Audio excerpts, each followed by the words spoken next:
What is going on, everybody? Welcome to our brand new podcast. Let's get to the bottom of this. I'm Erik Youngs, the VooDoo Chef, and we're hanging out tonight with my main man, Stefan, Reno, Cutrupi, handsome bassist from Weapons of Anew. What is going on, Reno, man? I'm so stoked that we're getting to hang out and play. And tonight we're going to be taking a look at the man, the myth, the legend, John Paul Jones, and his contribution to Led Zeppelin's Led Zeppelin 2. I'm so stoked. How you doing, man? I'm good, brother. You know, same old. I got my staples, and I'm ready to rock and talk about bass and shoot the shit and all that good stuff. Very excited. Yeah, let's crack it. That's a fresh one. It is. It's a brand new one, man. I ran into my boys the other day, and I said, "We're all out, man." And you know what? What goes best with Jack? A little Jack and VooDoo. Dude, you got your own glasses? Come on, bro. You're shining too hard right now. You're shining too hard. I dropped the lid, but it's not like we're going to need it anyway. No, I think you'll be fine. Hey, you know, this is our brand new podcast. Let's get to the bottom of this. And what we're going to do is, talk about albums and the bass players that played on them and maybe how they influenced us or our favorite parts of the album. And it didn't take long for us to track down to Led Zeppelin 2. But before we jump into that, I thought it'd be pretty cool to ask you, we've talked, you've been on the VooDoo Chef podcast and we've done all the, where'd you get started? How'd you get started? But I realized one thing I didn't ask you. Do tell, sir. Your first bass. What was Reno Cutrupi's first bass? What was it? What was the brand, the make, the model? We did that, but I will refresh your memory. Hey, we probably did. We did. It was a 1967 Gibson SG bass. It was my dad's. He fiddled for many years, and when I didn't get the white Stratocaster I wanted to be Jimi Hendrix, I got passed off onto this bass, and it was fucking awesome. And I was such an idiot at 20 years old because I had three basses. I had an Epiphone hollow body and this precision jazz bass special that was hot pink that I played in my punk band. It was covered with stickers. And I'm gonna digress right now. I love it, man. For my art project for my senior year, because I was such a Jocko nerd, I fucking heat gunned the paint off it and I ripped the frets out and I refinished the whole thing and I made it natural and fretless, and it was awesome. I loved the fucking thing, and it was like the Murphy's Law.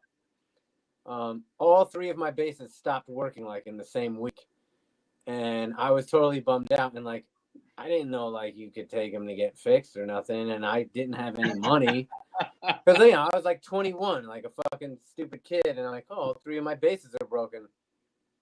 So in White Plains, New York, there was a place called Toys in the Attic. It was right across the street from the big Sam Ash. Sam Ash was a fucking city block long. Right. White Plains. So I went across the street and I sold all my basses in one day to Toys from the Attic, and I totally got beat. But I don't know, maybe I got $800 for the lot of them. And I went across the street to Sam Ash and I bought a 5-string Carla Belly bass and a half an ounce of weed. And it was the greatest day ever.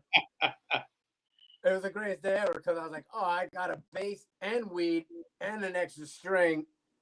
I was living the fucking dream. And I kicked myself for selling that bass, for sentimental value, obviously. And it was my first bass. And I kick myself every day. I'm fuck, I should have never sold that bass. Not I'd be playing it currently, but just to have it. Hanging on the wall, memories, the nostalgia. Yeah, I probably would have taken really good care of it. And I get bummed out about even talking about that bass because it has a lot of sentimental value to me. So hopefully someone somewhere like really appreciates the fact that they probably got that bass for like $800 in like the year 2002. Like I kicked myself on it. If we could go back and get the SG bass and that family in Sedona, if we could get them to mail us the picture of you and Joey and their family, dude, we'd be set. It would be a win-win. It would be like the ultimate win. But I'm not that fucking lucky, dude. Like, you know. Well, you know, you're rather humble. You are the bass player for Weapons of Anew. You guys are charted with top hits, and you make me feel young again. What people may or may not know, back in the '80s, I used to play in a band here local in Tampa, and you know, I always wanted to be a rhythm guitar player. And so when we all got together, you know, here I am 6 feet tall, you know, couple hundo pounds, and I've got my little guitar, and our bass player, you know, maybe our bass player was maybe 5'10", you know, 140 holding this big bass. On the very first practice, he's like, I really wanted to play guitar. And I'm like, I don't care. I just want to play. We switched that night. And, you know, right after that very first night, we all played together. I went out and I bought a BC Rich Warlock. And that was my first bass. And it was all over. I played bass in our band for the next 5-7 years. And that's why I'm so stoked that we're just going to sit here and do nothing but talk about music and talk about bass lines. We'll bring in music guests in our future episodes and just hang out and have a good time, man. I'm all about it, bro. I'm honored that you asked me to be a part of this. It's like, you have no idea. I've been looking forward to it for like weeks, and I'm like, wow, this is like super special. Like, because like I said, when we, you know, I told my story, like nobody cares about the bass player, dude. Nobody cares about the bass player. They don't. Cool. Like I've made my peace with it. Like over the years, I'm just like, yeah, whatever, dude. Like it's cool. Like, and I'm not mad about it. But nobody cares. That's okay. It's okay. One of my favorite memes is the girl crying, and it says, "He told me he was a musician," and at the bottom, he's just the bass player. I mean, you know, we're musicians too, dude. Like, we're musicians too. Like, you know, it's all good though. You're definitely a musician. I'm a wannabe, and I love it. And I'm glad we're here today. And everybody listening and checking in, don't hesitate to throw your comments up. Let us know where you're checking in from, what you're listening to, what you'd like us to talk about. Today it's all Led Zeppelin 2. We'd love your take as we give ours. And bear with us as we go through this very first episode of Let's Get to the Bottom of This. So, Reno, man, great days. I'm super stoked. As we get ready to talk about Zep 2, I think it's real important to know a little bit of the background. Led Zeppelin's touring in 1969 in support of Zep 1, and they're touring across the country. And the whole time they're doing this, they're writing and recording for their sophomore release, if you will. And they're doing this as they're traveling across country in different studios. They finally release in October in both UK and US under the Atlantic label. What surprised me is it's only 41 minutes long, 41 minutes, 38 seconds, but such an amazing album, such a contribution to rock and roll. You know, engineering credits went to Eddie Kramer, Electric Lady, Jimi Hendrix, Jimmy Page got the production credits. And it hit #1 in both US and UK, which was a first for Led Zeppelin. If we track it to today, 12 million copies sold. 12 million. 12-time platinum. How would you like that, man? That we dream of that, right?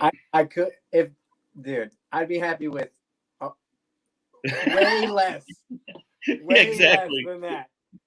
If 12 million people bought a fucking record that I played on, I mean, think of the mailbox money involved with that. I mean, that type of shit probably changes you, but like, I don't know. I feel like I'm so grounded, but like, yeah, if we're fucking headlining like arenas and fucking Wembleys and shit like that, like, Yeah, like that's some pretty heavy duty shit. Like I can't even imagine. I can't even fucking imagine. Like mind blown. Absolutely, absolutely mind blowing. Holy cow! Holy moly! We got people checking in. What's going on, ladies? That's exciting. Then we talk about the 12 million sold. What's equally as impressive is they only released 2 songs from the album. They only released Whole Lot of Love and Living Loving Made, both of which hit the Billboard 100. But when you think of albums, nowadays, and you look at some of the top selling, even, whether it's AC/DC Back in Black, Guns N' Roses to Michael Jackson. I mean, the number of hits that come off the album and the number of releases, they're pumping these things. 2 releases. I mean, and dude, and still killing it. It's Led Zeppelin. Like, do you really need more than 2? Well, we say that, but you got to think back in '69. It wasn't Led Zeppelin yet. It was Led Zeppelin, but it wasn't. And then ultimately, #1 album Billboard for 1969-70. And that leads us to the musicianship.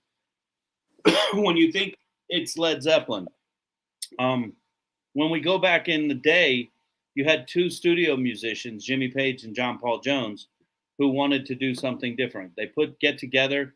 They both had their different projects, but they take 2 young bloods and Plant and Bonham, and they just create magic, absolute magic. Well said. Very well said.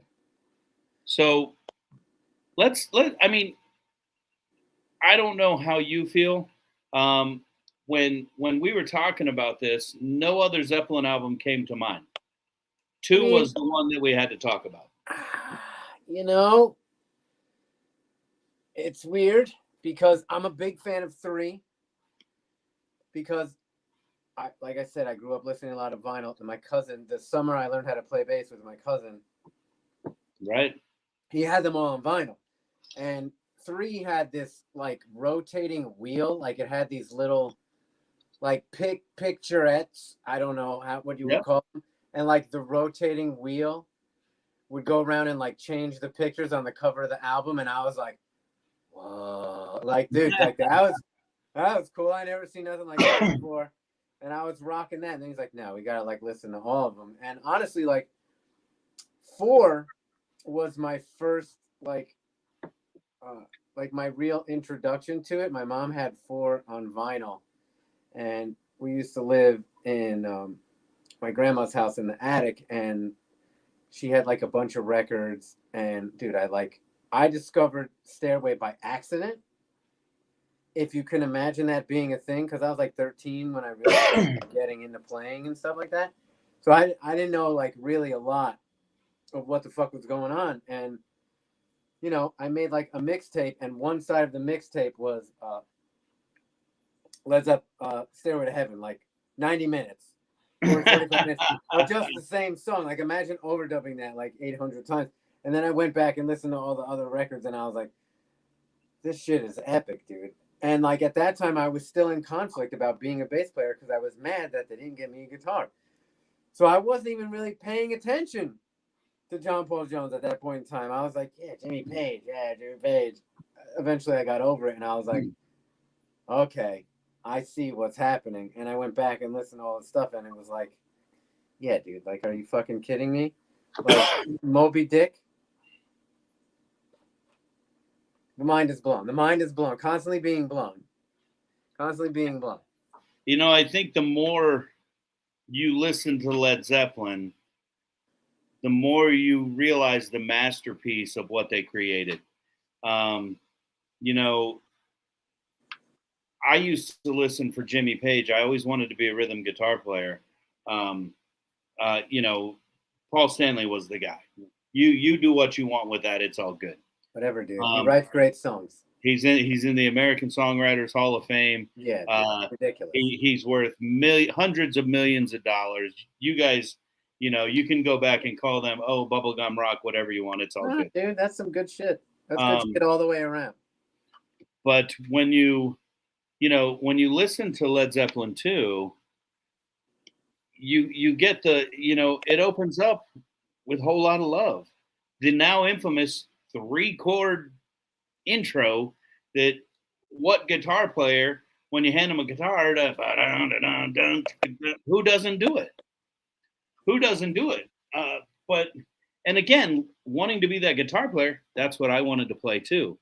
But when you go back and listen to it, and Jimmy Page opens with that riff, but then the bass comes in, it just creates so much more power of that riff itself and just drives it home. It's like heavy, and then it gets more heavy, dude.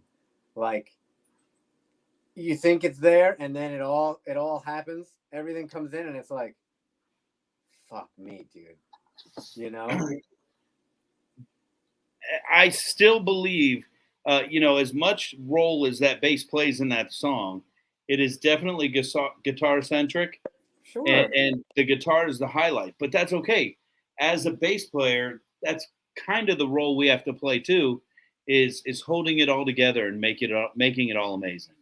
Dude, like at the end of the day, like I think about it, like because I really like playing like what the guitars play like all the time. Like I grew up doing that, and like just trying to get good and tight and like in sync with all that stuff. But I really like kind of I don't know if laying back is really like the word for it, but like being in my place, because it complements everything and it makes everything sound so fucking gigantic when like you do that as a bass player, and it's like, fuck yeah, you know what I mean? Like, yes, I'd love to riff and shred, like, and there's a time and a place for that, and I try and fit it in when I can, but like to make everything sound fucking gigantic and like to make the song like fucking explode, like it's way more satisfying. Oh, it's like, yeah, like when it hits big and I'm riding the big low string and it's coming from underneath. It's and like, you got the heavy B below you. It's actually, we tuned it to G, so we're like dropped even from there. So like, dude, I had to get special strings made from GHS. Shout to GHS Strings for making me custom strings. Like, it's not even a set. Like, they had to put it together from like singles for me. And it's like, dude, these fucking things are like fucking bridge cables, dude. These fucking it's fucking insane. It's like, dude, my low is like a 140 or like a 145. Like, it's like your standard medium is like 130. Like, I'm like way, it's like fucking insane. Like, the G is like a 60. Wow. Yeah, like they hurt. Like, they hurt. Hey, for all you millennials out there, just reflect to the gauges of your earrings to associate. Yeah, that works. Like, dude, I was playing like their mediums, and like we started to tune down again, and I was like, oh man, like it wasn't like I couldn't intonate it, and it wasn't like holding, and it was like you gotta be specially set up for that. Yeah, I have to do it. It's a pain. It was a pain in the ass. It was a pain in the ass to get it to ride. Playing like the standard mediums, and like heavy wasn't heavy enough, so I like called them up, and I was like, will you guys like make me like a special thing? And they're like, yeah, we'll do it. And I'm like, okay, I need this. And they're like, yeah, we can do that, but we don't sell it like, in a pack. So I had to like send them the gauges that I wanted, and they had to like send me individual strings. Like, it was like totally like a thing. But it's sick. But dude, like, we need to release that as the Reno Cutrupi signature. I'm working on it. A couple more sets. I'm actually due to buy strings, like, not for nothing, like sometime in the very near future. So if they send me a case, it's just going to be like a box full of random strings, and I have to like sift through them and like organize them and stuff like that. But yeah, it's like insane, dude. Like, my hand like hurt for like a week. I'm like, yeah, this is going to work. And I set it up and I intonated and I got everything like the way I wanted it. I took the bass home, and I'm like, fuck me, man. This is brutal, dude. Fucking goddamn. Dude, that's Rockstar, though, man. No, it's necessity is the mother of invention, dude. Touche, man. At the end of the day, Let's take a quick listen to that intro, Whole Lot of Love, where John Paul comes in and just adds to that bottom line. Let's go. I'm in it.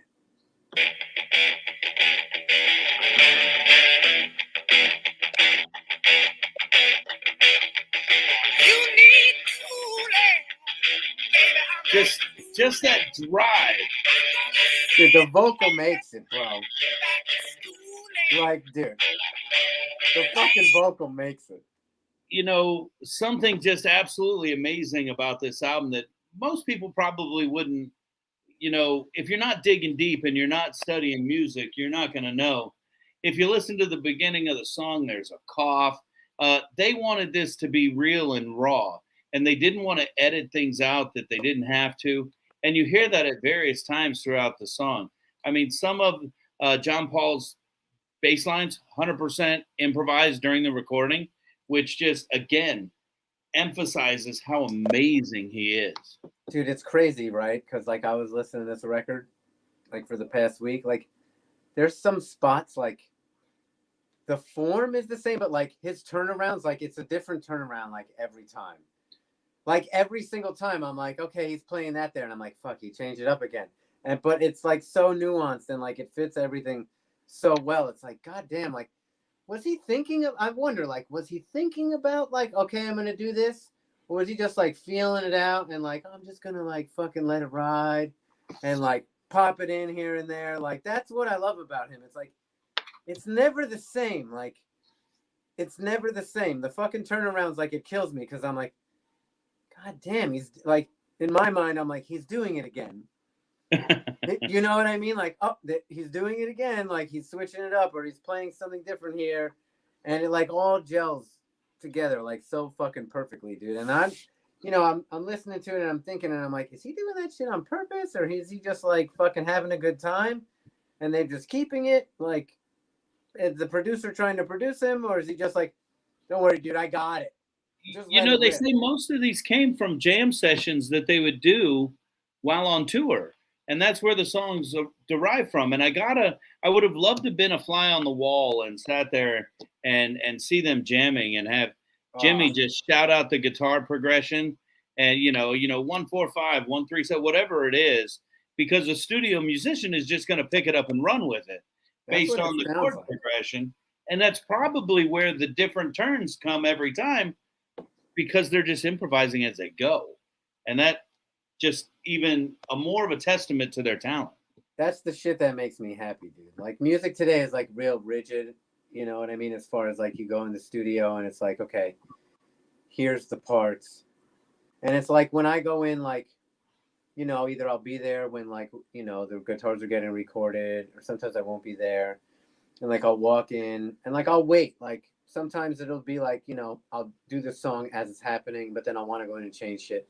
Sometimes I'll wait for, like, 2 or 3 songs to, like, be done and, like, pick a day and be like, all right, dude, I'm coming today. Like, what do you got? And he's like, I got 5. And I'm like, yeah, dude, like, I'll fucking crush these 5. Like, I got you.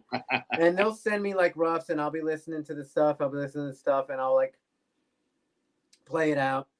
And, like, sometimes, like, I'll go in with ideas and I'm like, okay, like, I got this one. Like, tell me what you think.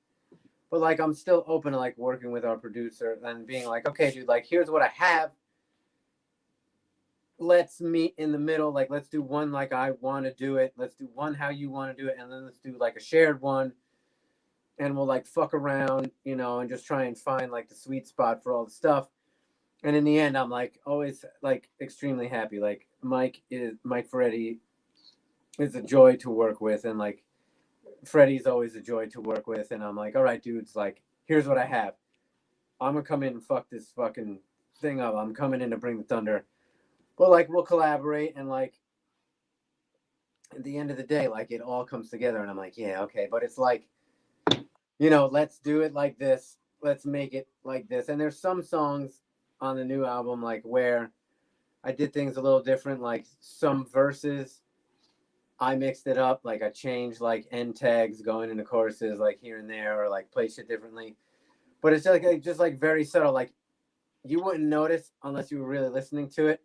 And the only reason I notice or pay attention to it is because I have to play it that way when we play it live. So I have to know, like, all right, in this verse, I do it like this. In this verse, I do it like this. Choruses, same. You know what I mean? But, like, verses, right, like, kind of my time to, like, dick around. Like, just a little bit to where, like, you know, it mix it up and it kind of builds. You know what I mean? It's building to the head where when the chorus hits, it's like, the punctuation mark. You know what I mean? Like, there's a lot of thought that goes into this stuff. It's not like, you know, go in there and just beat the shit out of the bass. Like, yeah, sometimes, sure, but a lot of times they're like, nah, dude, can you play it like better? And I'm like, yeah, we can play it better. Oh, dang, what do we got? Did we win a toaster? What happened? I don't know how to turn off my text notifications. That's my boy Spider checking in, and a big shout out to Spider. What's up, dude? You know, you talk about picking your times and picking the pieces. You know, that takes me to the second track when we're talking about what is and what should never be. You know, the one thing these guys do is they take these blues songs and they just destroy them. Dude, it's tremendous how much working room you have inside of the format. You know what I mean? And that's like what I really dig about Zeppelin. It's like, yeah, it's the blues, but no, it's not. It's not. Like, there's a lot of shit happening. The shit is happening in there. Like, you gotta listen to this shit in like headphones, dude, and like really absorb it. Like, that's the key to like or like any fucking Led Zeppelin album is like, put on fucking headphones. And like, I don't smoke joints anymore. I haven't smoked joints for a long time. Good. Like, smoke a fucking big ass joint and put headphones on and like absorb what the fuck is happening. And like, dude, even now, like fucking 27 years later, like, I still hear different shit. And every time I put on like any Zeppelin track, I'm like, fuck, you know, I never heard that before. Hey, let's take a listen to this, because to me, this is one of the defining bass lines on the album. Let's hit it. And you know, because of copyright, we're gonna pop in and out. So as Plant starts, we've got his just cool, sultry vocals just wooing us in. He's like trying to get us to buy in. But listen to that bass line in the back. You gotta light the joint when this song starts. This is the joint song. You know, you got Page just real easy on top, not really doing much, and he's letting the other guy shine. That restraint pushing the other guys forward. Like a snake, dude, bobbing and weaving in there, just like, it's sexy. It's dead sexy what's happening in there. Pushing too many buttons at once. To me, this is like one of the defining songs on the album. Yeah, it's a good one, dude. And then listen as we go up tempo on this.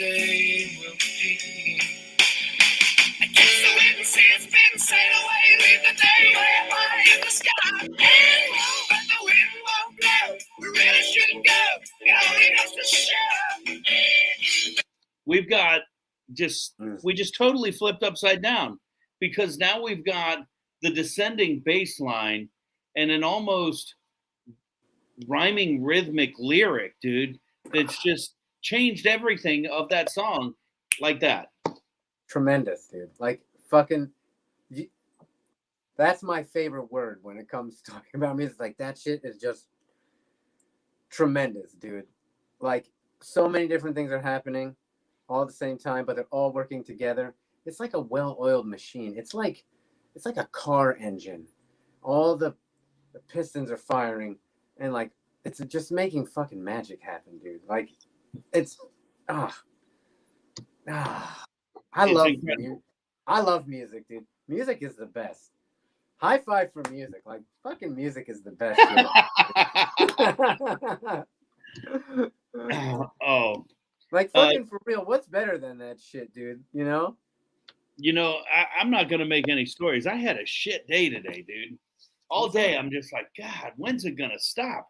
And I said, at 8 o'clock. Because Reno and I are going to be hanging out talking about Led Zeppelin. And how much better can it get?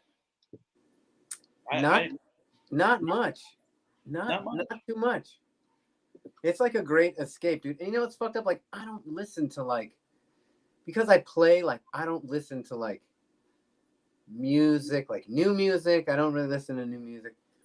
I listen to a lot of old shit. I listen to a lot of funk and soul and shit like that. Like, like Apple Music playlist and like searches, it's like random. Like, I listen to a lot of rap music because I don't have to think about what's happening. And then there'll be a day where I'm like, yeah, we're having a Marvin Gaye day all day, or like P-Funk day, or like fucking Dr. Dre, or like fucking Led Zeppelin day. Like my fucking library, it's not massive because I just search shit out, but like I have every Led Zeppelin album on there. Is one of the things. So I'm like, when you're like, oh, let's do Led Zeppelin, I'm like, oh yeah, let's do that one. Because they're all in there. And there'll be a day where I'll run out every record. Like I'll just be working and like today is Led Zeppelin day. And like all the time, like I'll be working and doing shit and like a song will come on, like, and I'm like, man, that fucking shit is the best, man. Why don't I listen to this all the time? Like it's the fucking best. It's funny. We're kind of similar, but moving in different directions. So you have all this forward music of genres I don't listen to. Like I couldn't tell you a song by any one of those rap artists or whatever. I couldn't tell you a single song. That's the beauty of the podcast because we're gonna get to all that. Like, dude, what a great hip hop bass line is? I'm digressing. Jay-Z featuring Eminem, Renegade. Holy shit. That's a great bass line. That is a tremendous bass line. What's it gonna be by Busta Rhymes featuring Janet Jackson? Fucking outstanding bass work. Outstanding shit. Like, all right, wait a minute, because I won't remember. Tell me again. It's all right. Busta Rhymes. What's it gonna be featuring Janet Jackson? Dude, you're not even fucking ready for the bass line on that song, dude. It's sickening. And tell me some Jay-Z song you said. Jay-Z featuring Eminem, Renegade. Dude, and they do like live band, like Snoop Dogg's bassist, Robert Bubby Lewis, who I had the pleasure of meeting at NAMM when I went to NAMM before COVID. Shout to Bubby Lewis. I know you're not watching, Bubby. Hey, everybody's watching. Tremendous work, dude. There's a guy named Thundercat. You got to check out. I'm digressing. Led Zeppelin's 2 is making a left. Dude, there's so much shit. There's so many dudes. It's fucking insane. But see, that's the same point I was going to make, but in a different direction. Because this drove me backwards to listen to Howlin' Wolf, to listen to Willie Dixon, to break out some of these old blues players that inspired these guys. And to sit and listen to that was equally as phenomenal. Because, you don't have the production. You don't have all of the tools that these guys had. But yet they're still putting out this amazing music with such great feeling. Dude. And same, but in a different direction. I'm about to digress you hard right now. Okay. Do it, homie. So, have you ever seen the movie? It's called It Might Get Loud. It's Jack Black, Edge, and Jimmy Page in it. Yes. Okay. Put that on the feed. Everybody needs to watch that because it's like fucking amazing. And like I wasn't a big White Stripes guy, but when I saw that film, like I have tremendous respect for like Jack White as like a fucking musician, and like his mind is like gigantic. But there's a song that he plays. He's got like this little attic in the house that he's staying in or whatever. And there's a song by an artist. This is like old, like Robert Johnson old. It's called Smiling in Your Face or Grinning in Your Face. I forget what it's called, by Son House. He's like an old blues musician. There's no bass in it. But the feeling that this man evokes when he's singing this song, dude, it will change the way you look at being an adult in the world. Like, that's how fucking serious music is for me. And I forget that all the time. We discuss that the first time I was on. Like, I forget how fucking awesome music is sometimes, dude. Like, it's the best thing ever. So that last notification was for you there, my buddy. We were trying to find your bread. Oh, that's awesome. Bastogne, dude. But we're working on it. We're working on it right now. Sesame seeds, dude. So we might have some back and forth looking for a Bastogne for my man Reno here. Beautiful. All right, so hey, let's get back. I want to talk about Living, Loving, Made real quick. Okay. the second release off the album, Heartbreaker almost leads right into it. Heartbreaker, another one of those songs, guitar-centered track. They kind of follow each other for most of the song. But again, just to drive, to me, again, John Paul letting Jimmy take the lead and look good. But it led into Living, Loving, Made, which was one of my favorite songs on the album. Not for any other reason than the simplicity of the song. And there's my best stone. That's what it was too. Fucking awesome. As we listen, let's grab a quick listen to this because hit it. As you listen to Living, Loving, Made, it's really wow.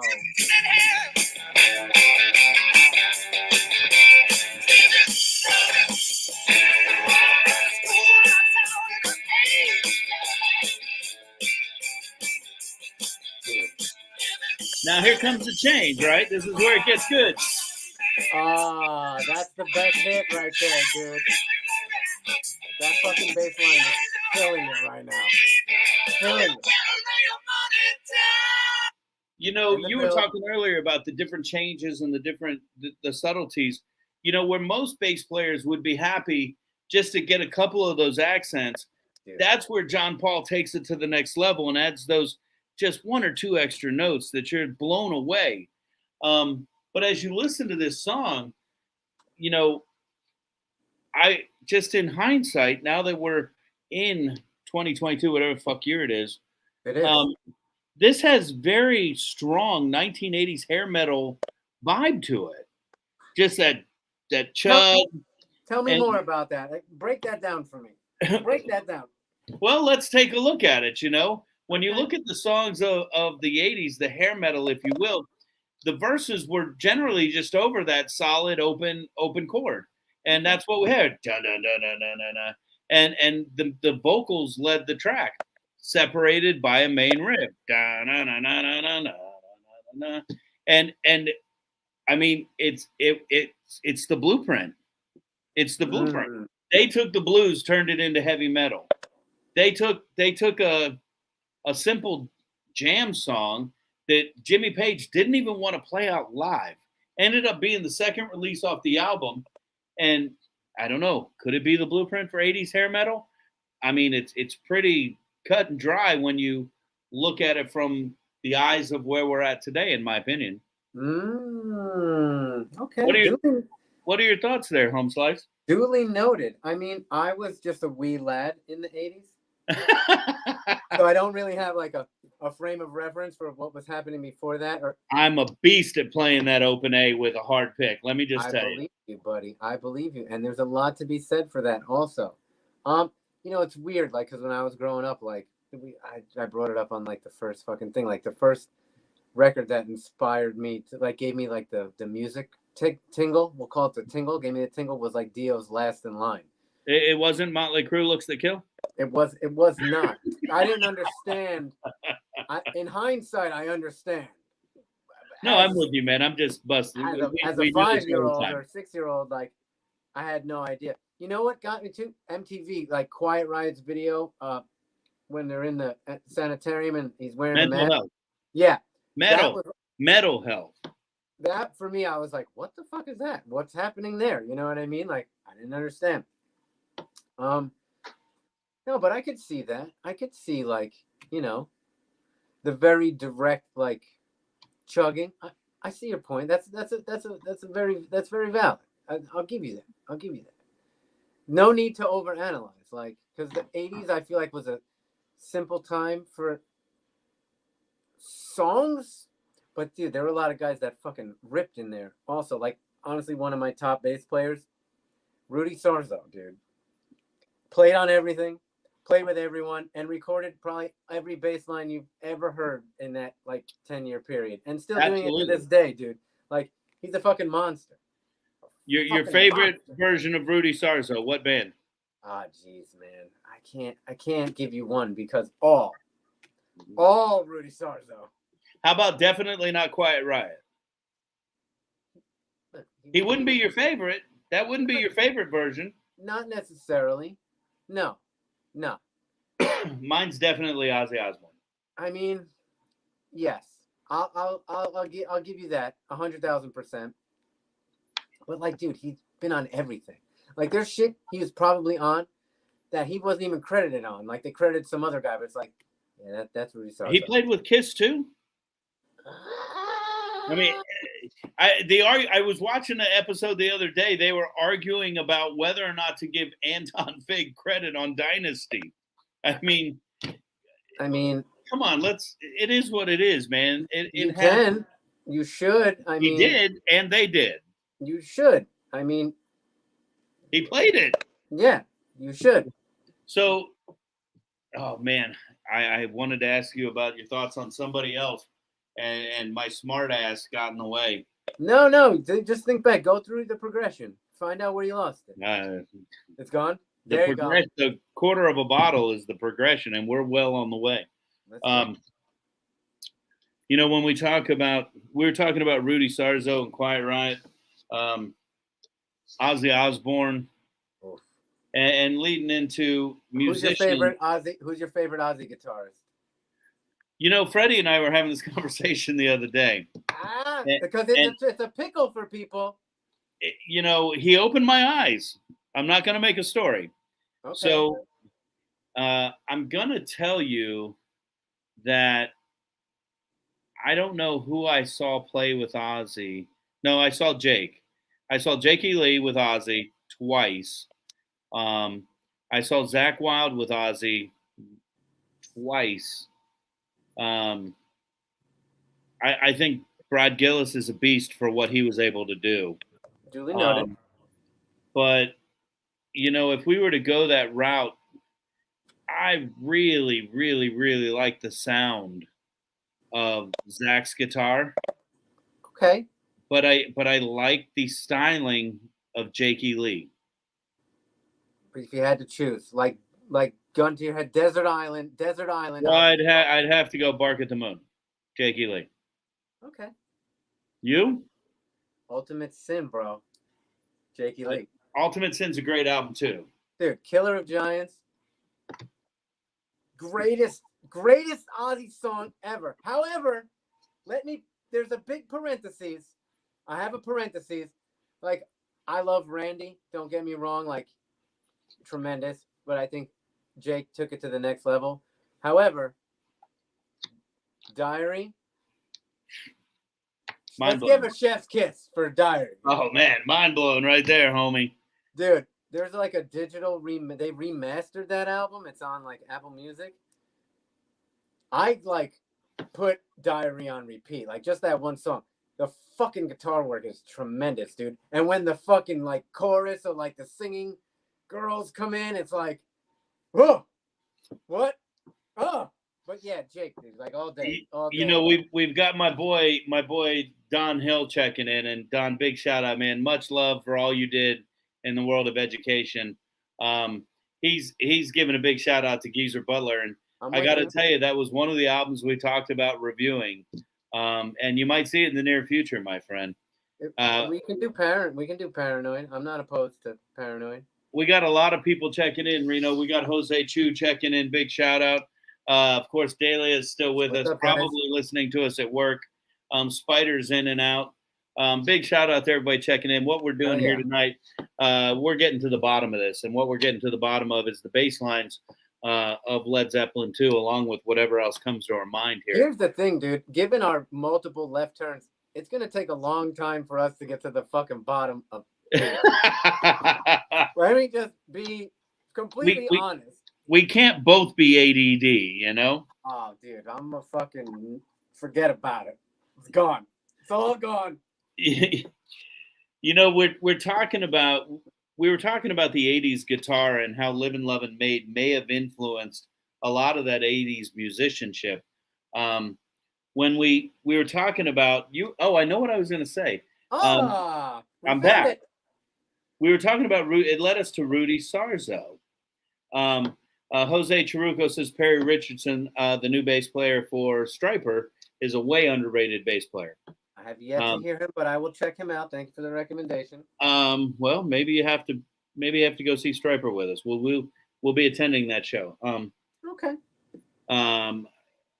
we were talking about shit, it's gone. Thanks. No, Jose. come on, you had it. You fucking had it. All right, let me go back to my other thought talking about 80s musicians. When we talk about 80s musicians, we talk about the simplicity of that 80s rock, but the musicianship and the skill of those players was all still there. So to be able to have that restraint and pull back and still create music that's still out there and relevant today, I mean, equally as impressive. My opinion. I mean, I know you want all the up and downs and all that stuff, but what do you mean? You're pigeonholing me. I am. There's a place for everything, dude. All right, before I lose it again, we were talking about Anton Fig, we were talking about Rudy Sarzo, and we were talking about almost like studio musicians, but these would be more like traveling musicians. Okay. What do you think John Paul Jones and Jimmy Page were? I mean, this is what they were, how they made their money leading up to Yardbirds, Led Zeppelin, all these pieces. I mean, how many people, and don't sit there and go, what other do you know that Jimmy Page was on? I fucking don't. But I do know that. I know Yardbirds and Led Zeppelin. There we go. Jimmy Page was the guitar player on Crocodile Rock for Elton John. No. Yeah. Wow. Good pull. Yeah. I mean, and John Paul was a well-known studio musician, and I don't know what he's credited with, but it's you can look it up. He was in that same scene, and that's how he and Jimmy connected, being those studio musicians. Okay. So it's not something that was new to the 80s. It was, I mean, that's what happens. And I mean, Elton John was playing with a band before he broke loose. I mean, that's what happens. And you see it today across the board. You're dropping some knowledge on me, VooDoo. Okay, I'm impressed. I'm old. That's all, dude. I'm old.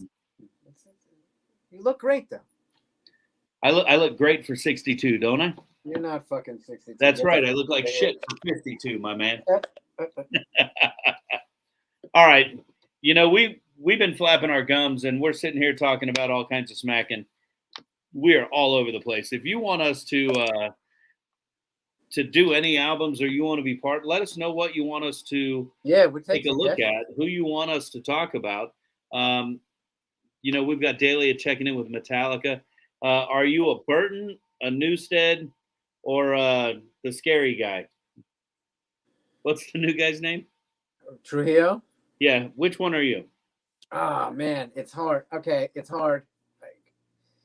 I'm pretty easy on this one. I mean, I was Cliff as a kid growing up, right? Like, and the fucked up part is you couldn't really hear Jason a lot. So there was that. However, I'm a how do you say, newfound Jason guy, because they redid And Justice for All, and they called it And Justice for Jason. It's on YouTube. Yeah, they cranked the bass tracks. Oh, you didn't know about that, did you? No, I didn't. Okay. Well, now also you can get his bass onlys. So I listen to a lot of bass only to really see like what guys are doing. Right. On YouTube. So I went back and like, dude, he's a fucking monster, dude. Like, did they really name it And Justice for Jason? Was that a Metallica thing? 100%. Or a fan thing? Fans did it, or someone got their hands on like the message or something. I don't know how they did it or who did it. Dude, the future is now. There's technology where you can break them apart. I was watching a podcast the other day where they're singling out Eddie Van Halen and then singling out David Lee Roth. Oh, dude, incredible. They do that with bass players, and I forget the name of the show I watch, but it's like a panel of guys, and they like, dude, they did like nowhere near as good as this panel of guys. No. I mean, they're like a second to this. No, they're like on some real like fucking like read the charts and like some fucking high end shit. I mean, we can pull up some graphics too. Like look at that graphic right there in my hand. Look, what's that? Look at that right there. What's that? A nice logo.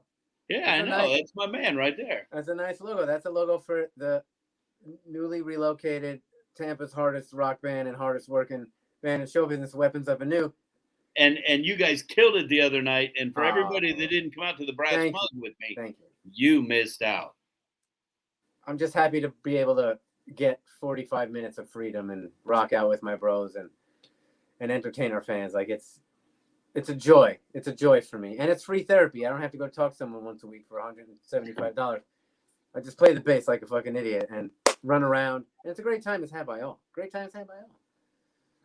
By everybody. Mm-hmm. But yeah, dude, and justice for Jason. Yeah, let me put that in the little comments here. So, Here. you know, if anybody wants to go back and check that out, Newstead is my favorite bass player for Metallica, only because I was introduced with Jason. I had to go back and learn about Cliff. Oh. Someone brought up Verdine White. Yeah, dude. That's a whole separate situation. Verdine White's gigantic. Fucking-gantic. Educate me. No, we'll get to that. We only have 35 minutes to go, okay? We can't run over our apportioned time. He's keeping time. Well, the time's right here on my thing. Yeah, dude. And great hair. All right, so we'll get to that. Let's cut to the quick then. You and I, you know, we chat and we do our homework and you know, I'd love everybody to think this is a spontaneous conversation, but it's pretty. You know, it's pretty spontaneous, dude. It's pretty. Yeah, but when we talk about Zepp, we had some conversations in advance. Would I be wrong in saying that Moby Dick was your favorite cut on the album? It's tremendous, dude. It's power. So why? What did that for you? Run it out a little bit. Let's get 15 good seconds.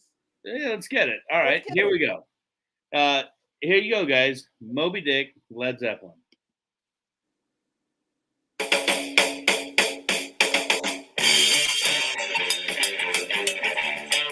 Do I really need to explain myself?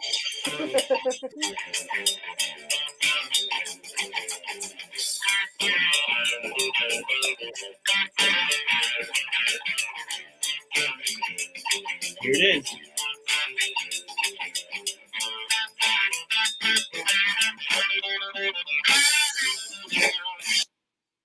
All right. Break it down. It's all working together in unison, dude. With small, subtle differences that if you're not paying attention, you don't catch. And the we're gonna bend the string together. Like, who was bending the string on the bass with their guitarist back then? Like Billy Sheehan, but he probably wasn't. He was probably our age. Dude, I'm with you. You know what I mean? It's massive. Who would think to do that? Like, oh, you can do that? Like, what? You know what I mean? Like, no one's even like thinking like that. Like, oh, I'm gonna do that with you. Oh, it sounds tremendous. And it's just rocking so hard, dude.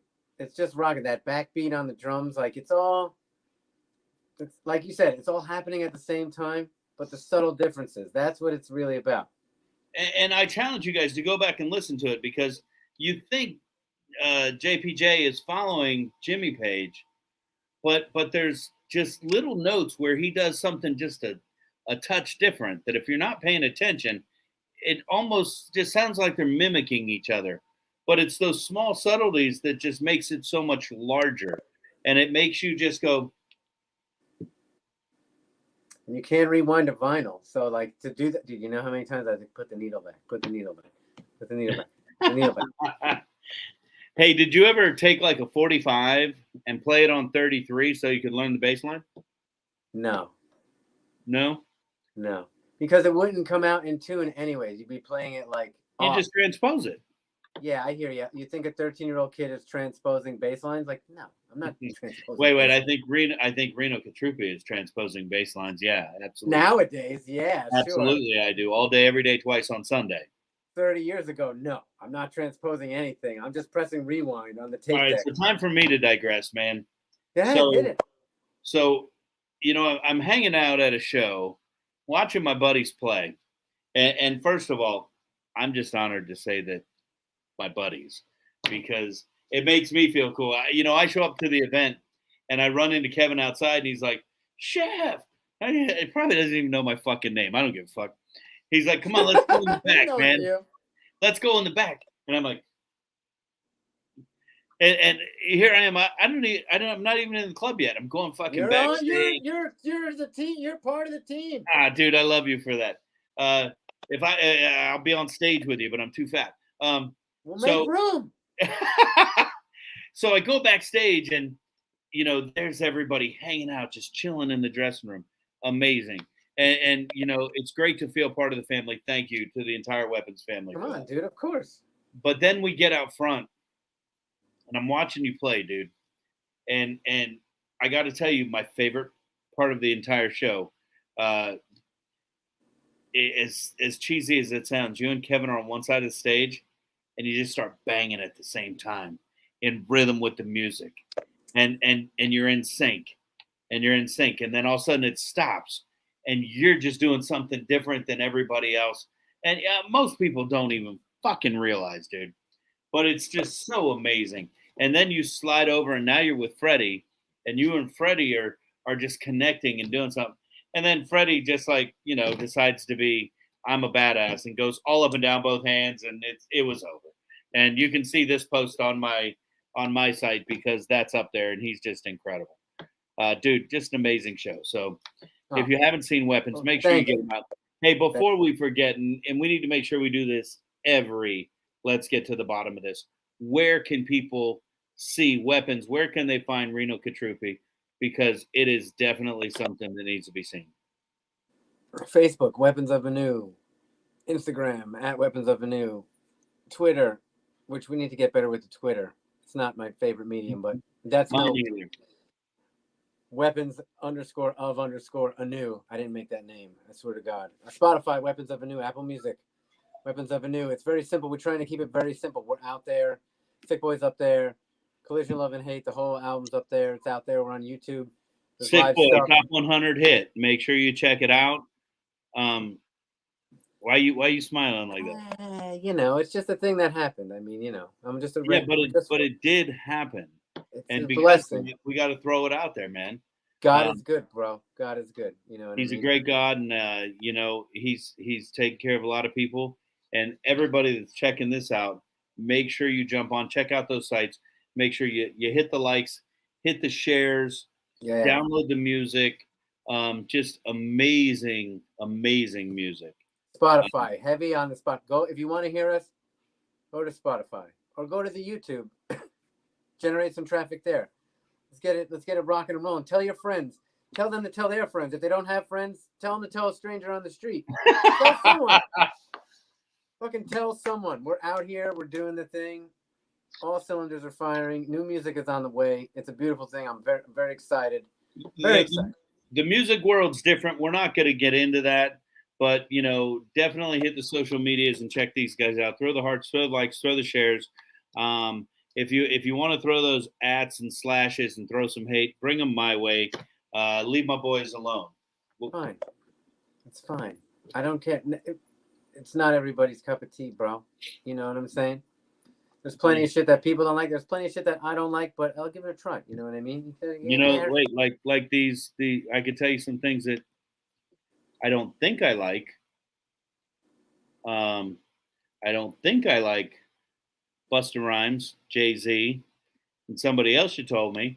But because of my respect and love for you, we're going to check them out with some new sets of ears and from a different aspect. And at the end of the day, I'm being silly. Music is music. And if people are out there creating and sharing, give them the respect and check them out. Check out our boys' Weapons. We're out there. We're doing the damn thing. Next time they come, if you want to hang out with me, I'm going to be there. We'll hang out. You can buy me as much Jack as you want. And you can buy me as many Monsters or Red Bulls or cranberry and club sodas that you would like. You got to keep the urinary tract good. You got to keep everything. You got to keep everything flowing. Kidney health is very important because my lung health is probably terrible. So that's all right. We got to offset. You mentioned something one time. You mentioned something pre-show. I was showing you a picture from one we used to play, and you said, "Is that a cigarette in your mouth?" And I'm asthmatic, and it is what it is. Something funny. You said your lungs probably aren't in the best health. My boy Jay, he and I used to live together, and you know, we had like one VHS, and I don't even know if you know what a VHS is. Yes, I know what a VHS is, dude. Come on. We had no Really? cable. We had like antennas, and we had one VHS tape, ET, and we would watch Wonder Years and ET, and that was it. I had ET. My favorite was Who Framed Roger Rabbit on VHS, dude. I drove my mom crazy with that fucking movie, dude. Never seen it. I know everyone. You've never seen Who Framed Roger Rabbit? No. What do you live in a fucking cave? Yes. Add that to your list, dude. Tremendous. I will add it to my list. There's a scene when we were sitting around one day watching ET, and there's the scene where ET is all just like disgusting gray laying in the gutter. That was sad, bro. And my buddy looks at me with all seriousness, and he goes, I bet that's what your lung looks like. Not my lungs, just my one lung. Why, do you only have one lung? No, but I was really unhealthy at the time. And Gotcha. It was not good. He's a good God. All right, let's talk about, we talked about Moby Dick, your favorite song. I love Moby Dick, but I think I come from a different space. I did not become the Led Zeppelin fan that I am. I love Led Zeppelin early 80s because of my brother. My brother is 6 years older than me. That was his music. Okay. And I loved it because of him. I did not become the music fan until after we were already playing out in a band, and you start to understand music and respect players for who they are. Gotcha. So when I think of Moby Dick, I think of every drum bass solo that I saw at every concert I went to in the 1980s, because the drummer would start, the bass player would come out, and I don't think I gave it the respect that I should have because of that. But when you understand the time of 1969 and the things they were doing, and after the fact, and you really start to mature as you listen to this stuff, and it is a different way of listening. Absolutely insane. Absolutely insane, the things they were doing. But when I talk about my favorite song on this album, hands down, Ramble On. Hands down. And I know you love this song too, but and we're going to listen to a couple segments of this. You know, when you listen to the verses of the song, the guitar just real simple, totally totally by the bass line. He is all over the place, dude. He's walking all over that thing. And the only thing that overdoes it is when we go into the next parts of the songs, and it just gets better and better and better. And I think this is truly John Paul Jones' standout performance on the entire album. I can see. By far. Let's have some. Absolutely. We're going to have more than some. We're going to listen to different parts. Now, all right. Because of copyright, we got to bounce. So...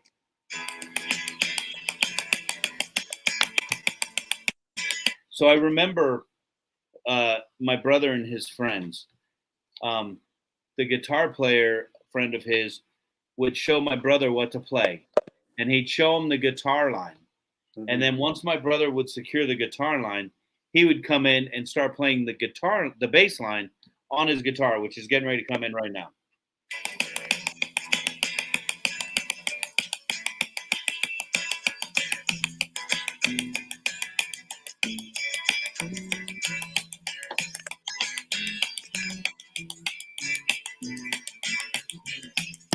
Dude, you can't beat that. He's making it happen. He's making it all happen right there. He is creating that garland. There's nothing special about Jimmy Page's guitar line. Nothing. Do you disagree?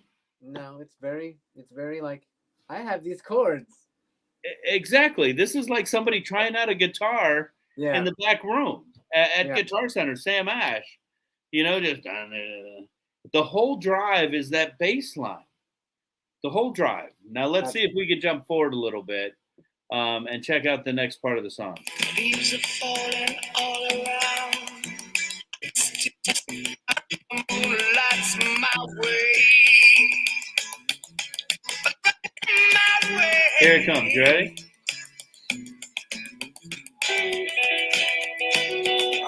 That's good there too. That's really good. Just subtle changes to the same thing they're doing. He's moving it. But now it pops. Now it pops. And listen to the walks in this. Oh, man. Just when I listen to this, you know, if I didn't think that I was a horrible bass player to begin with, when you hear this, you're just like, fuck it. Let's just sell them all. Check it out. Listen. You know, most bass players would be good enough with going bum ba-dum bum and stop. No, you got to add the flavor. Not John Paul Jones, man. He just it's like in the movie Waiting. Not to go to my culinary. Oh, I love that movie. But I'm a culinary rock star. That's I know you are. It says it right there. It says it. As a matter of fact. Hey, I gotta feel special. I gotta feel special. I wasn't aware of it before that. Constant reminder. I know. So, you know, it's like in the movie Waiting.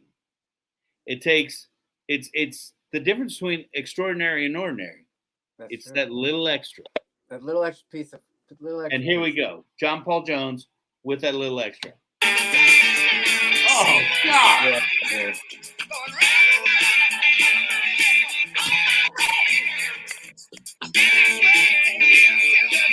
Most people are hearing the do-do-do. I'm hearing the do-do-do-do. Oh, yeah. God, man. Yeah, that shit's hitting on all cylinders. I want some more.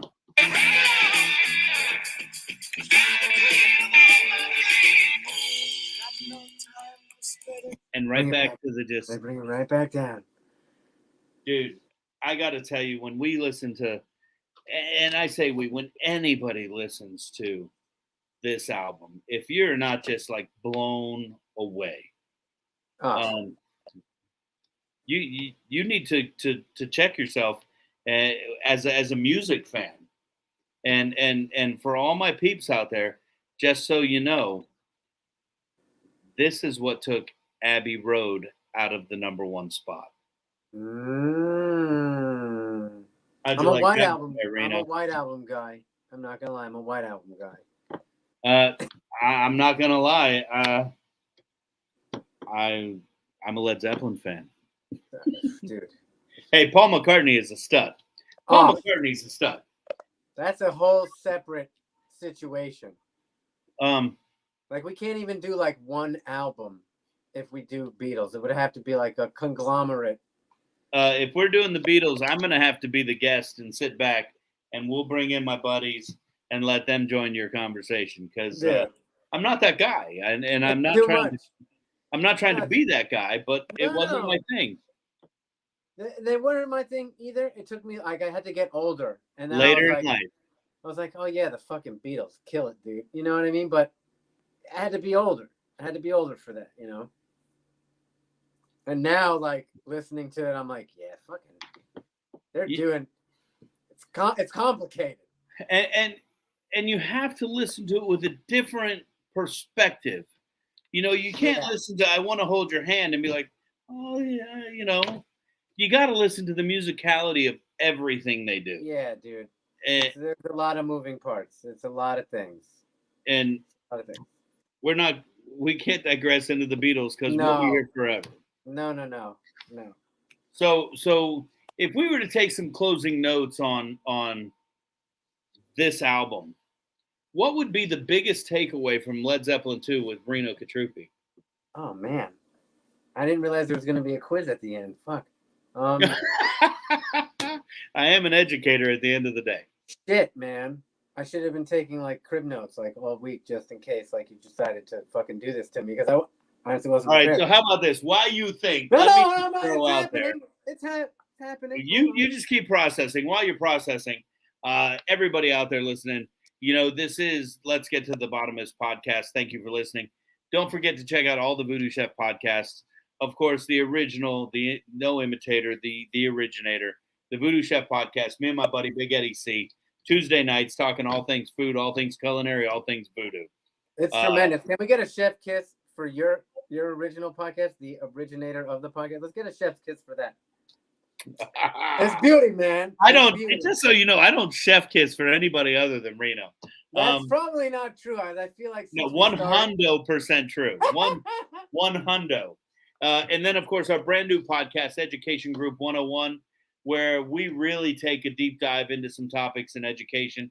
I love the fact that VooDoo Chef is able to be out there and be able to help students. But the reality is that's what we are. We're educators. And I've taken my passion for food and turned it into people. And everything we do is to raise money to help students, support students, send them to school. So we decided to start touching on that. We started the brand new Education Group 101 podcast, talking about education and things we can do to create a difference, whether you're an educator or somebody that's sending kids to school. Tune in, check us out, and listen to the topics, and we'd love to hear what you have to say. With that said, let's get to the bottom of this. Reno, takeaways from Led Zeppelin 2. All right. Let's look at bass playing as a whole, right? This album to me is, it shows you that you don't always have to play exactly what the guitar is playing, right? Like Led Zeppelin 2, I'm going to sum it up in one word: freedom, right? It's freedom to express yourself on your bass. It's freedom to hold it together when you have to hold it on. It shows the multifacetedness. That's not a word, and you're an educator. You should correct me. 100%, that's a word. It shows the broad spectrum of what the bass can do, and color and bottom and harmony and going outside the box. Like, it's all about, like, it's weird because there's a duality to the bass. You got to be in the box, but you can also go outside the box within reason. You know what I mean? You don't want to step on everybody's toes. Within reason. It's all about color. It's all about flavor. It's all about, you know what I mean? Like, you're the fucking Picasso, like, in there. You're like, okay, I support. Oh, now I can add a couple little doodads. Now I have to take away my doodads. You know what I mean? It's all about, like this, working together. It's like fucking all ethnicities united as one. Everything is just... I'm the one drinking, dude. What? No. What do you mean? Nothing but love, dude. Nothing but love. Just everything. It's just bringing it all together. It's just bringing it all together. I have to be with the drummer, but I have to be with the guitar. But I have to be here, but I can be there. You know, within reason and agreeability. You know what I mean? And it's like, at the end of the day, you're creating this canvas where everybody can work. You know what I mean? Like, I have to do my work to a certain degree, or the bass player, I'll take it off of me, has to do their work, you know, to a certain degree with the rhythm section, but then they also have to do their work to a certain degree with the guitar. But then you also have to not feel like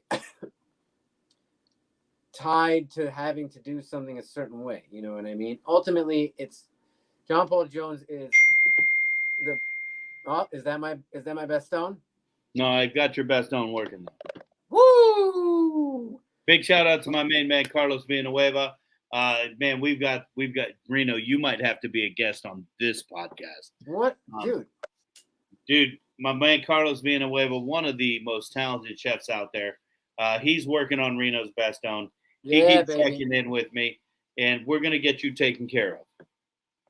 I appreciate you, player. If you're out there working on this best, you're gonna be the savior of Italian Americanness in the Tampa, Florida area. Italian Americanness. I mean, ultimately, like John Paul Jones, to me, it's like, dude, he does it all. But he does it so tastefully. Like, it's not too little where you're like, and it's not too much where it's like, oh, can this guy fucking stop? Like, he does a perfect job at doing everything a bass can do. And especially for that time period. You know what I mean? Like, I think I'm the oldest dude in the room. I wasn't alive when this album came out. Neither was I. I wasn't even a glimmer in the old nutsack. Yeah, I might have been that. But you were standing in line. You were in line on the conveyor belt. You were getting there. You're working your way to the front. Dude, Working your way to the tip. I gotta love you because I gotta love you. As we talk about this album, I got to tell you some of my takeaways, and a lot of it, you put it best when we talk. You talked about the snake. You got to know when to come in and when to come out. You're ever changing, and you're just winding in and out of the as you say, the box.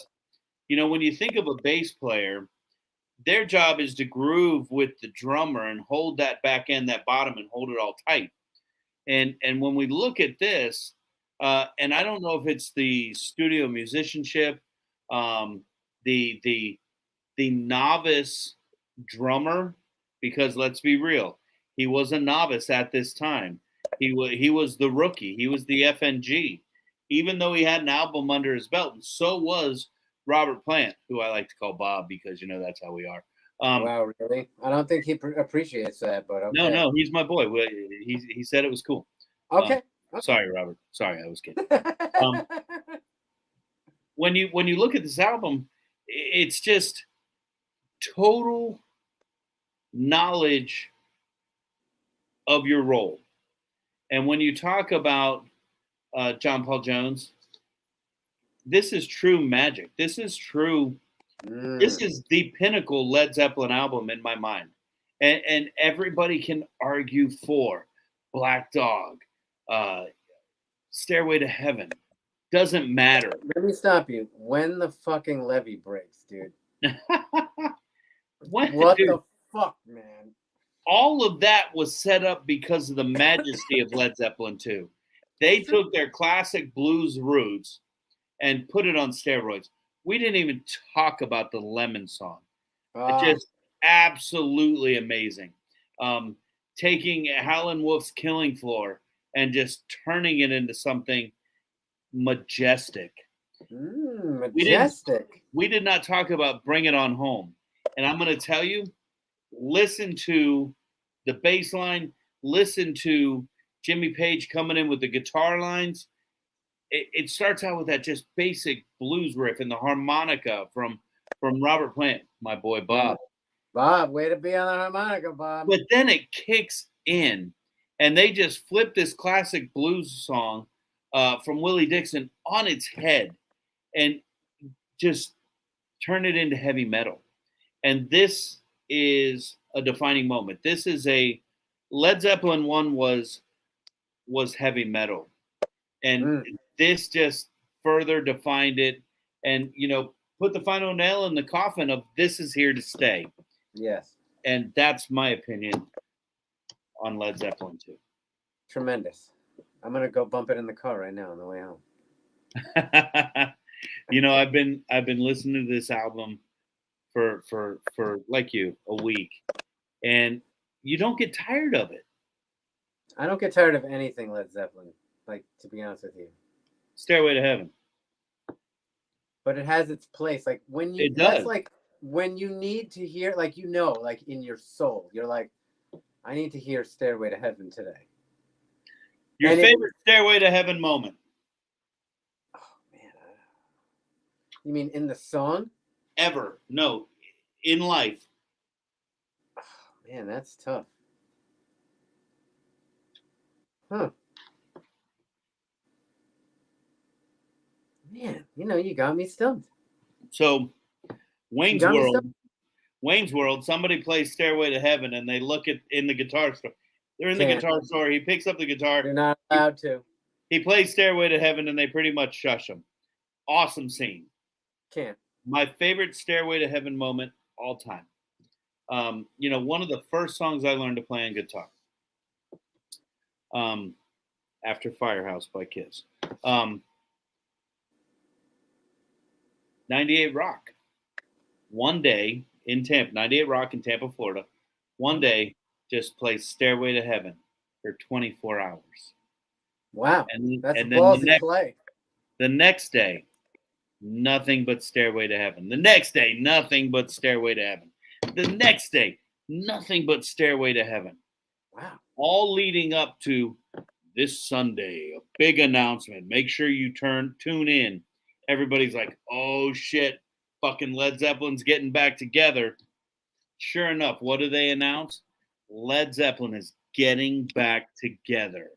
No.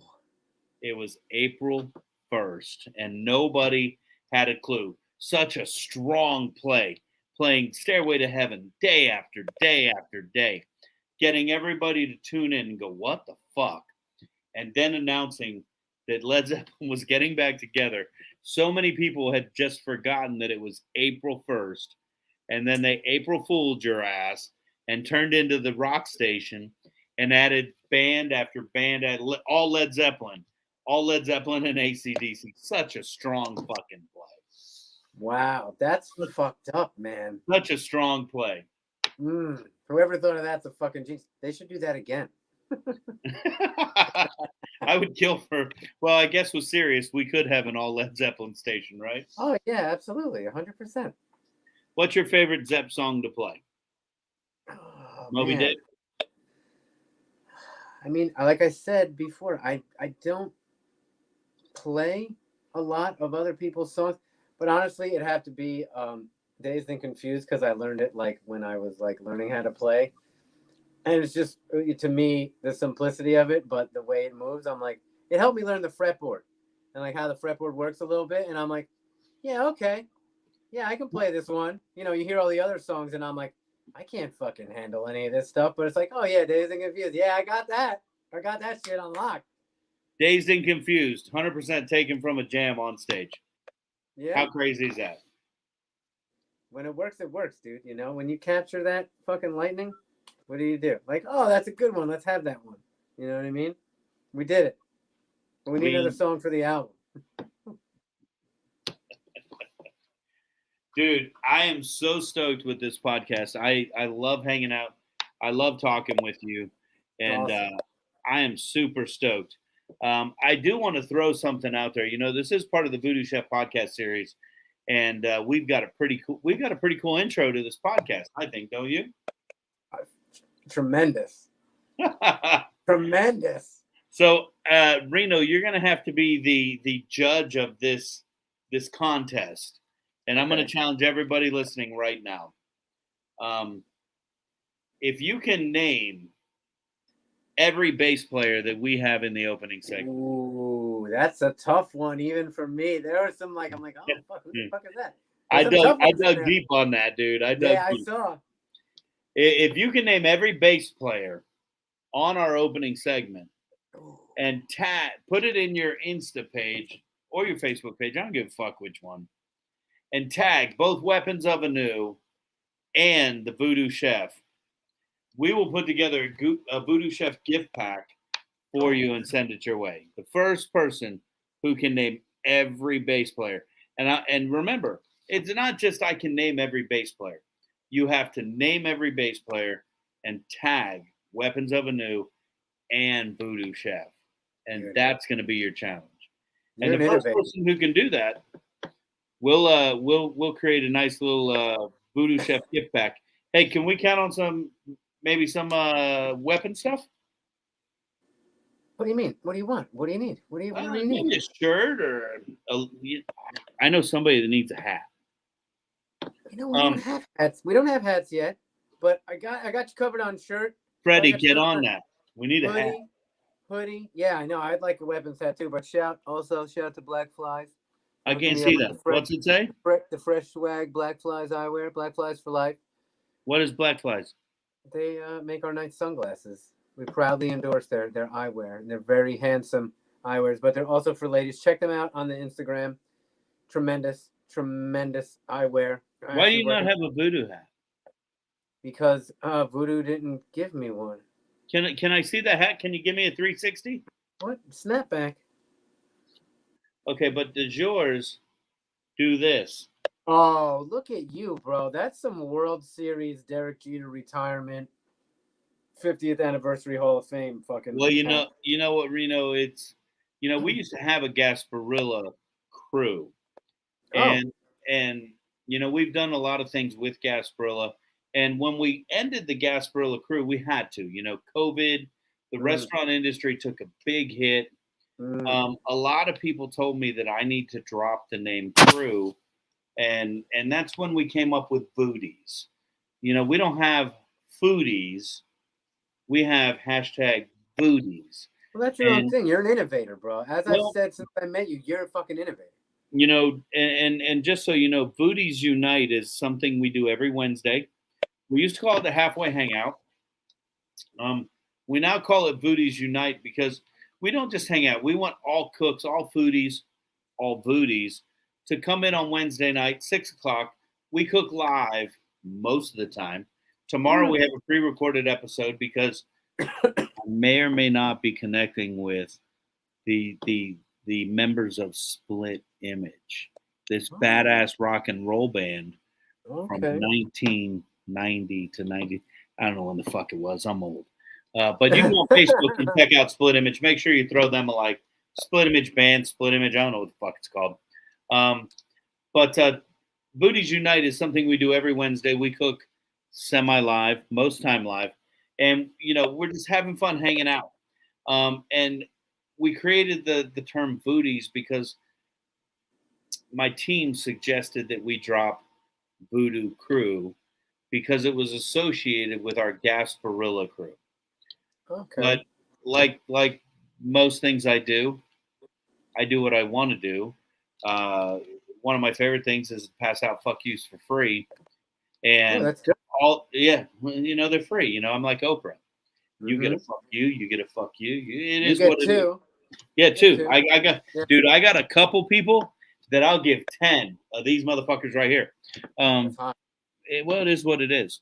But you know, the VooDoo Crew is not an organization. It's a way of life. It's a belief. And it's my family, and I want you to be an official member of the VooDoo Crew, my friend. I would be honored. I would be honored, sir. And I would love to see that cup of coffee right there. Nothing but love, my friend. I am certainly stoked that we're doing this, and I cannot wait until the next episode. You want to tell him? You want me to tell him? No, you could tell him. You're an innovator. Next episode of Let's Get to the Bottom of This. Red Hot Chili Peppers. Which album? Blood Sugar Sex Magic, dude. Is there any other? There's some good stuff on Mother's Milk, dude. I'm not gonna lie. There's some good stuff on One Hot Minute too. I'm digressing. I love Dave Navarro for that album. Like he was killer. Like no one thought that anyone could replace Frusciante, but fucking Dave Navarro killed that shit, dude. But I digress tremendously. But yeah, that like shaped my formative teenage years. That album. I have a story about that album. I'll tell you next month. You know what? We'll hear it in a month. And till then, guys, keep rocking out. Keep doing what you do. And in a month, we're going to check out the Red Hot Chili Peppers. Most importantly, we're going to get to the bottom of it all. Reno, till next time, my friend.